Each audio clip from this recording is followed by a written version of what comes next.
नमस्कार। भारत माता की जय। हम सभी जानते हैं कि भारत देश एक लोकतंत्र देश है। यहाँ पर लोगों की अदालत है, ये लोगों का राज्य है यहाँ पर। लेकिन यहाँ भारत में पूरी जगह लोकतंत्र है, लेकिन हमारे तेलंगाना में, खासकर हैदराबाद में लोकतंत्र न होकर सिर्फ एक पक्षपात, परिवारवाद बना हुआ है। एक पार्टी दूसरे पार्टी का साथ देती है। यहाँ पर जनता का कोई अस्तित्व नहीं है। जनता के मताधिकार का कोई उपयोग किया नहीं जाता है। यहाँ पर सिर्फ यहाँ पर मतदान के नाम पर बोगस वोटिंग की जाती है ताकि एक पार्टी को जिताया जा सके। अगर टीआरएस पार्टी एमआईएम पार्टी से मिली हुई है तो डायरेक्ट इलेक्शन ना करवाकर एमआईएम पार्टी का यहाँ पर राज्य घोषित कर दी। क्यों वो जनता को बेवकूफ़ बना रही है? क्यों जनता का पैसा बर्बाद कर रही है? जनता के द्वारा कमाया हुआ, उनकी मेहनत से कमाया हुआ पैसा को क्यों वो बर्बाद कर रही है? ताकि जनता को भी लगे कि हमारा पैसा हमारे पास है। क्यों वो जनता को बेवकूफ़ बनाने का काम कर रही है? 1 दिसंबर को जो जीएचएमसी के इलेक्शंस हुए उसमें साफ दिखाई दे रहा है कि टीआरएस पार्टी एमआईएम पार्टी से मिली हुई है।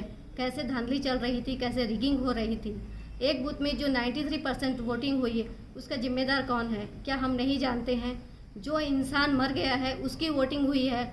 मैं जनता से, मैं पार्टी से, टीआरएस पार्टी से, गवर्नमेंट से अपील करती हूँ कि वहाँ पर जाकर बताए कि जो 93% वोटिंग हुई है उसमें क्या कोई इंसान मरा नहीं है? उसकी वोटिंग भी यहाँ पर की गई है। मैं बस इतना ही कहती हूँ कि वो आकर देखे यहाँ पे। सही, अगर जेन्युइन वोटिंग होती है तो वहाँ पर 10% भी वोटिंग नहीं होगी। वहाँ पर पब्लिक को बुलाया जा रहा है, मुस्लिम लेडीज़ को बुलाया जा रहा है और ज़बरदस्ती उनसे वोटिंग करवाई जा रही है। ना उनके पास वोटर आईडी है, ना कोई कुछ किसी तरह का उनके पास पहचान पत्र नहीं है, फिर भी उन लोगों से वोटिंग करवाई जा रही है। हम खुद वहाँ पर जाकर देख रहे हैं कि जेन्युइन वोटिंग 10% भी वहाँ पर नहीं हो रही है।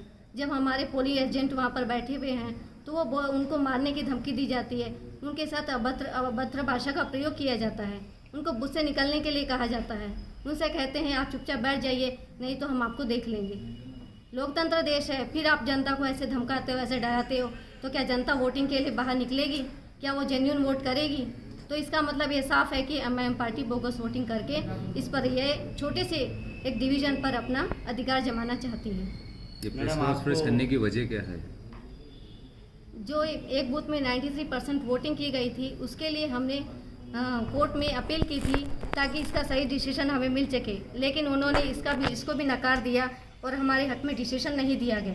कौन से डिवीज़न के लिए परसों आप लोग प्रोटेस्ट कर रहे थे? जो रीपोलिंग की बात चल रही थी परसों, जो प्रोटेस्ट कर रहे थे। खिलवत में एक बूथ है, Ambedkar community hall, booth number 12, उसमें खुलकर रिगिंग हुई है। के बूथ के आपके एजेंट्स को भी धमकी दी है मारने करने की, तो इस बारे में फिर आप लोग पुलिस में कंप्लेंट फाइल करें या नहीं करें? उसी टाइम हमने जान से मारने की धमकी देना बहुत कानूनन बहुत बड़ी बात है, क्योंकि किसी की जान चले जाती है धमकी देने के बाद में। उसी तो टाइम क्यों फाइल नहीं करे आप लोग? जी, उसी टाइम हमने पुलिस को बुलाया लेकिन कोई रेस्पॉन्स नहीं मिला। जब हम पुलिस को फ़ोन करते हैं या आरओ ऑफिसर को फ़ोन करते हैं वो हमारा फ़ोन नहीं उठाते हैं और टाइम पर आकर कोई उसका एक्शन नहीं लिया जाता है। खाली 2 कांस्टेबल बैठे हैं, वो उनको भी साइड में बिठा दिया गया, आप चुपचाप यहाँ पर बैठे रहो, हमें अपना काम करने दो। ना वोटर आईडी है ना कुछ है। जब हमने आरओ ऑफिसर को बताया कि ये बिना आईडी, बिना प्रूफ के वोट डाल रहे हैं तो उन्होंने भी कहा, लेकिन अब ऑर्डर में कह रहे हैं कि वो पीसफुली, यहाँ पे कुछ भी गड़बड़ नहीं हुई और पीसफुली वोटिंग हुई है। तो ये दोगली भाषा का प्रयोग क्यों किया जा रहा है? वो अपनी बात पर कायम क्यों नहीं है? इसका मतलब साफ है कि वो भी एमआईएम के अंडर प्रेशर में काम कर रही हैं। उसकी जिम्मेदारी है कि सिर्फ मैं अपना यहाँ पे काम करूँ और यहाँ से चली जाऊँ ताकि मुझ पर कोई मेरा नाम खराब ना हो। हार या जीत तो वो तो खैर भगवान के हाथ में, लेकिन इस बार तो आप पब्लिक चेंजेस चाह रही है कि इससे पहले आपको एक मौका दिए, लेकिन फिर भी एरिया में कुछ भी डेवलपमेंट नहीं है। इसकी वजह से आपके दूसरी पार्टी को मौका देना चाह रही है। इस बारे में आप क्या कहेंगे? आपके जब आप 4.5 साल आप लोग यहाँ पे थे डिवीज़न में, तो क्या क्या डेवलपमेंट लाए?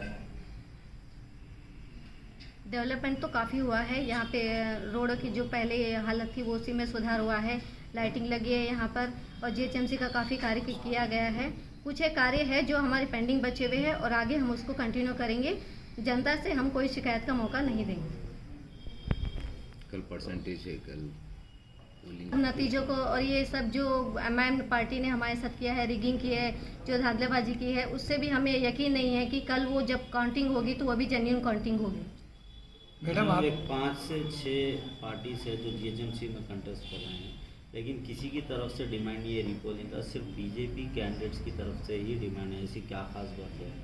बीजेपी कैंडिडेट्स को ऐसा क्या डर है जो रीपोलिंग कराना चाहते हैं? क्योंकि वहाँ पर रिगिंग बहुत ज़्यादा हुई है।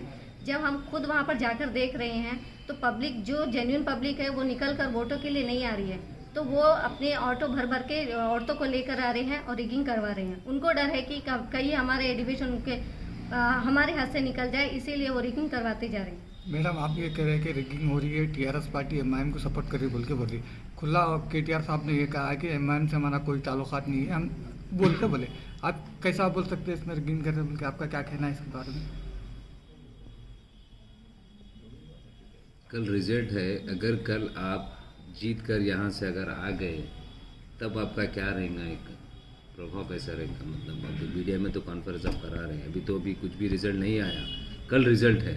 अब रीपोलिंग का डिमांड तो आप करें ऑल चीज, अब वो होने के बाद वो लोग रिजेक्ट कर दिए। अगर कल रिजल्ट आपके पक्ष में आ गया तो उसके बाद क्या करेंगे आप? अगर रिजल्ट हमारे पक्ष में आता है तो इससे साफ होता है कि असत्य पर सत्य की जीत हुई है। चाहे वो कितने भी धांधली कर ले, लेकिन गॉड देखता है कौन सही है कौन गलत है, गॉड उसी का साथ देगा।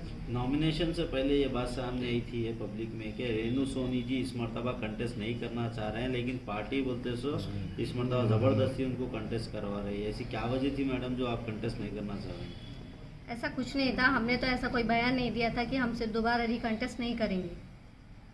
नॉमिनेशन भी आपका रिजेक्ट हो गया था, उसके बाद फिर आप कोर्ट से भी ऑर्डर ले लेके आए थे। मतलब पहले आपको एक टारगेट बनाए हुए हैं या आप सिटिंग कॉर्पोरेटर है बोल के आपको टारगेट बनाए हुए हैं या फिर कुछ और वजह है? पहले कोर्ट का ऑर्डर ही हमारे पक्ष में आ चुका था, लेकिन फिर उन्होंने दोबारा अपने हथकंडे अपनाए और हमारा फॉर्म को रिजेक्ट किया ताकि हम दोबारा कंटेस्ट न कर सकें। उनको भी इस बात से घबराहट है, इस बात का उनको इल्म है कि वो सीट दोबारा उनके हाथ से चली जाएगी, इसीलिए वो बार बार हथकंडे अपना रहे हैं ताकि हम ये सीट को हासिल कर सकें। Thank you.